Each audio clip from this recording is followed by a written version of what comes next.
Este 666 plazas que ofertan de tasa de estabilización supoñen un 58% máis de plazas que se non houbera este proceso de estabilización, que hai que recordar que é produto dun acordo que asinamos algunhas organizacións sindicais, que a reposición exclusivamente serían muchísimas menos plazas, son as 1.100 e algo de plazas que ofertan, e as 666 supoñen, insisto, un 58,27% máis de plazas que se non houbera este proceso de estabilización.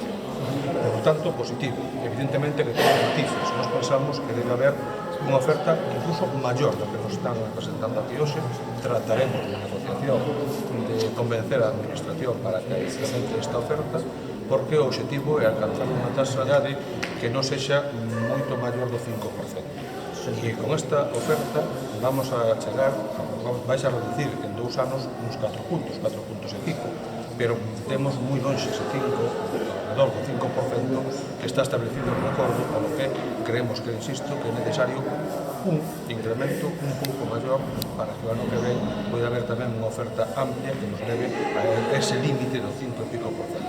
Vemos que o marxe de crecemento da oferta de emprego está todo en algúns corpos, como o corpo de música, de artes plásticas e deseño, que hai unha oferta moi pequena e levamos 2 anos sin haber oferta. Por aí creemos que pode haber vir ese incremento que decía antes, a pesar de que xa hai unha oferta, pero demasiado pequena en este momento.